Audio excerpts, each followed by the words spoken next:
बीवी की आवाज बार बार कानों में गूंज रही थी।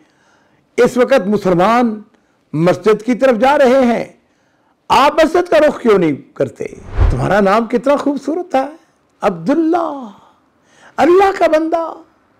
लेकिन नहीं नहीं, तुम अल्लाह के बंदे, तुम रहमान के बंदे नहीं हो, तुम तो शैतान के बंदे हो। और मेरा रुख नाइट क्लब से मस्जिद की तरफ हो जाता है। हुकूमत ने मजबूर किया, तुम्हें टेलीविजन पे आना होगा।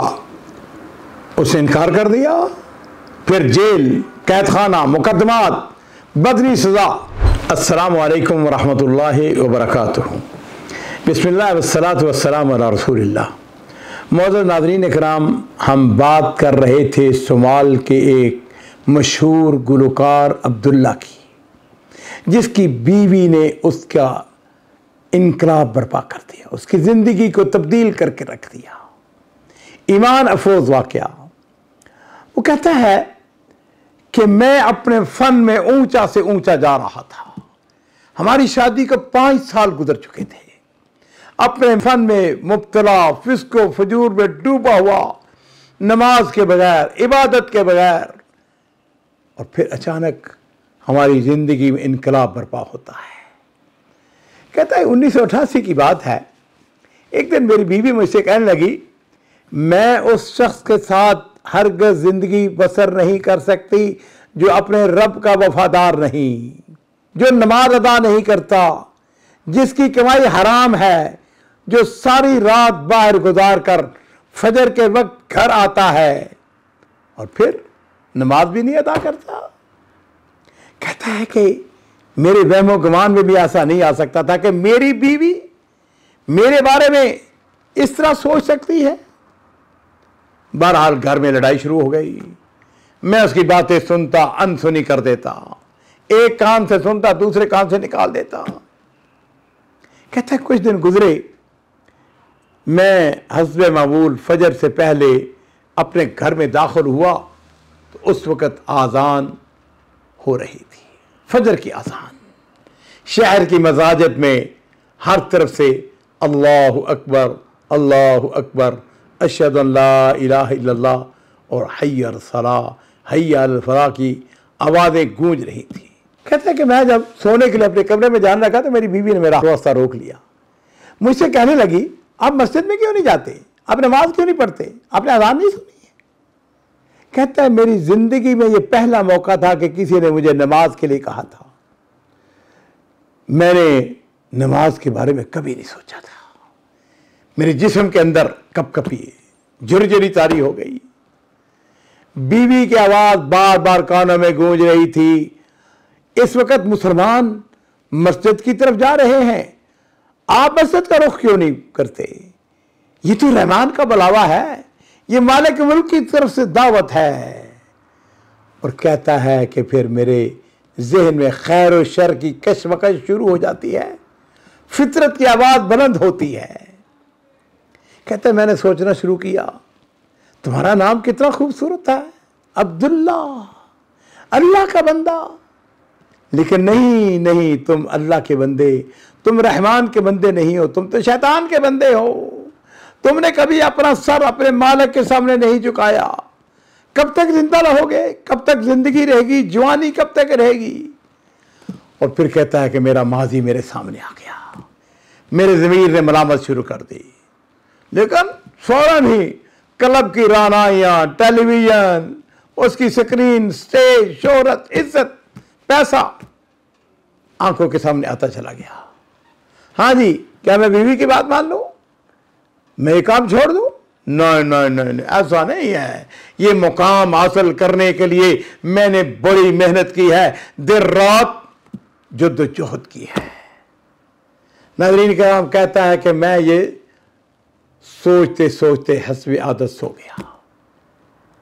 शाम का वक्त हुआ, मैं हस्बे आदत अपने क्लब में जाने के लिए उठा तो मेरी बीवी ने मुझको रोक लिया। मेरे कान में सरगोशी करती है। मैंने देखा उसकी आंखों में आंसू थे। कहने लगी जरा बैठ जाइए। मैं बैठ गया। कहने लगी मुझे एक बात तो बताएं। मैंने कहा पूछो। कहने लगी कि क्या हमारा राज़िक अल्लाह नहीं है? मेरे प्यारे खामद हस्बैंड, मेरे सरताज, हलाल का एक लुक्मा हराम के हजारों लुक्मों से कहीं बेहतर है। कहता है कि फिर मुझे महसूस हुआ कि मेरी बीवी, उसकी गुफ्तगू, उसके कलमात यकीनन दुरुस्त हैं, उनमें सदाकत है, ये फितरत की आवाज़ है। लेकिन मेरा फन, मेरी आवाज़, मेरी शोहरत, मैं तेजी से बाहर भागा, कहीं मैं अपनी बीवी की बात ना मान लूँ। लेकिन मेरी बीवी के कलमात मेरा पीछा कर रहे थे। मैं नाइट क्लब के दरवाजे पर पहुंच गया। इशा की नमाज का वक्त हुआ जाता था। मेरे कानों में मुअज्जिन की आवाज़ गूंज रही थी, हय्या अलस्सलाह हय्या अल फलाह। और फिर कहता है अल्लाह की रहमत जोश में आ गई, फिस्क व फजूर, कुफर के गुबार की तह बैठने लगी, ईमान गालिब आ गया और मेरा रुख नाइट क्लब से मस्जिद की तरफ हो जाता है। नाज़रीन किराम, कहानी अभी ख़त्म नहीं हुई। कहते मैं मस्जिद में दाखिल हुआ, नमाजियों ने मुझको पहचान लिया। कोई हाथ मिला रहा है, कोई दूर से सलाम कर रहा है, उनके चेहरे पर मुस्कुराहट और मेरा चेहरा खुशी से धमक रहा है। अल्हम्दुलिल्लाह, मैंने फितरत को पा लिया। किसी शख्स ने मुझको सही बुखारी का तोहफा दे दिया। मैं अपने नए मॉडल की कीमती गाड़ी में सवार हुआ। मेरा रुख जो है नाइट क्लब की बजाय अपने घर की तरफ था। कहता है मैंने गानों से तौबा कर ली। मैंने फिस्क फजूर और लहोलाब की जिंदगी को 3 तलाक़ें दे दी, खत्म, तायब हो गया। सबसे पहला काम, वो स्टूडियो इसका मालिक था जिसमें मैंने गाने रिकॉर्ड कराता था, दुनिया भर की जदीद मशीनरी मैंने उस स्टूडियो को अल्लाह की दावत के लिए वक्फ कर दिया। अब यहां पर कुरान पाक की केसेटें, उलमाए किराम की तकारीर, इस्लामी तराने रिकॉर्ड हो रहे थे। मैंने अपनी कीमती गाड़ी फरोख्त कर दी, महल नमा कोठी को भी फरोख्त कर दिया, एक औसत दर्जे के मकान में आ गया। मेरी तमन्ना एक ही थी, मेरी ख्वाहिश एक ही थी कि मैं किसी तरीके से कुरान हिफ्ज़ कर लूँ। और मेरे अज़ीज़ों, जब कि इस्लाम की राह पे चलेगा फिर आजमाइश तो आ गई ना, ये तो सुन्नतुल्लाह है ना। याद रखिए कि दुनिया जो है मोमिन के लिए कैद खाना और काफिर के लिए जन्नत है। ये फूलों के सेज नहीं है, ये शहादत गए उल्फत में कदम रखना है।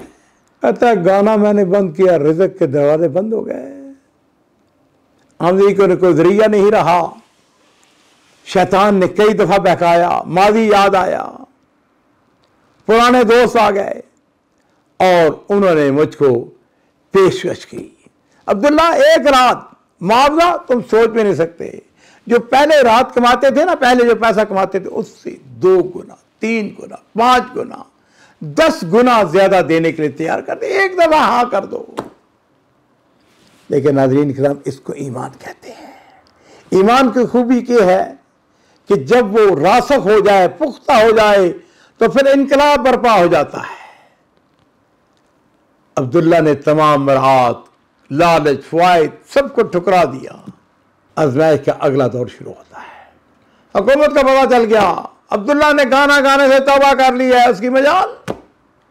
उसको बुलाया गया, तंबीह की गई। बाद ने कहा छोड़ दें, 2-4 दिन की बात है, वापस आ जाएगा। अब वो अब्दुल्ला नहीं था जिसने 18 साल फनकारी की। वो दाई अल्लाह बन गया था। मुनाजरा, बहस, लालच, मुनाकशा, हर चीज नाकाम होगी। उसके दोस्त, उसके साथी, हुकूमत के कारिंदे, तमाम किस्म की जो उनकी कोशिशें थी नाकाम होती हैं।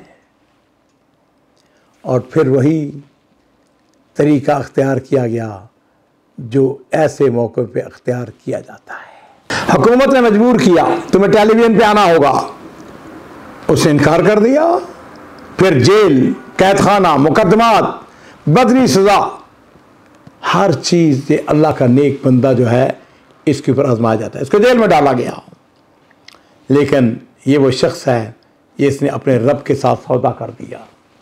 उसने सारी कुव्वत से तमाम हुकूमत के मुतालबात को ठुकरा दिया। कहने लगा मुझे टुकड़े टुकड़े कर दो, मैं तुम्हारी बात मानने के लिए तैयार नहीं है। एक वक्त आता है जेल से जब उसको फारग किया जाता है, खूब उसको जेल के अंदर मारा जाता है, ताज़ीब, सजा, एक मुद्दत तक जेल में रहता है। लेकिन इस दौरान में उसकी नेक बीवी उसका हौसला बढ़ाती रही। वो एक ही बात कहती थी कि दुनिया का मालो मता ये चंद दिन की बात है। और फिर अजीज़ों, जब वो ज़मानत पे रिहा हुआ, 1990 की बात है, अपने मुल्क को छोड़ने का इरादा कर लिया। वैसे भी मुल्क के अंदर खाना जंगी हालात ख़राब हो गए, मुख्तलिफ कबाइल एक दूसरे के साथ लड़ रहे हैं, कत्ल गारत शुरू। और अब्दुल्ला की खुशकिस्मती कि वह अपनी बीवी के साथ पहली मर्तबा मक्का मुकरमा में आता है। मक्का मुकरमा में बाद अहले खैर को मालूम हुआ, वो उससे वाक़िफ़ थे, उसकी साबिक़ा ज़िंदगी से, उसके माजी से, उसकी इस्लाम पर पुख्तगी थे। उन्होंने क्या किया, उन्होंने अब्दुल्ला को हाथों हाथ लिया, उसकी तकरीम की, उसकी कफ़ालत की। कुछ ही अरसा के बाद उसने 10 पारे हिफ्ज़ कर लिए। और अजीज़ों, जिन दिनों उसके वतन अजीज़ में खाना जंगी अरूज पर थी, उसने एक मुसलह का किरदार अदा किया। वतन वापस जाता है, कबाइल के दरमियान सुलह की कोशिश करता है, फसाद को ख़त्म करने में अपना असर रसूख और शोहरत का इस्तेमाल करता है। अब नाज़रीन किराम, वो मुबल्लग बन गया, कई दफ़ा उम्रे करता है। और फिर उसकी खुशकिस्मती कि उसको मक्का मुकरमा की एक मस्जिद के अंदर मुअज्जिन का मौका मिल जाता है। नाज़रीन किराम, अब्दुल्ला एक मुबल्लग है, वो मुअज्जिन है, इस्लाम के आवाज़ का मुबल्लग। वो सऊदी अरब के अंदर हो या सोमालिया के अंदर, हर जगह दावत अल्लाह का फरीज़ा सर अंजाम दे रहा है।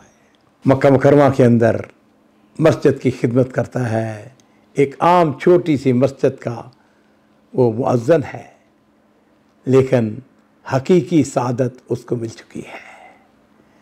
नाज़रीन इकराम, इसमें कोई शुबा नहीं है, हदायत अल्लाह की तरफ से है, मगर अब्दुल्ला की हदायत का सबब कौन बनती है? उसकी बीवी बनती है। उसकी इस्तिकामत ने उसको सिराते मुस्तकीम पर चलने पर मजबूर कर दिया।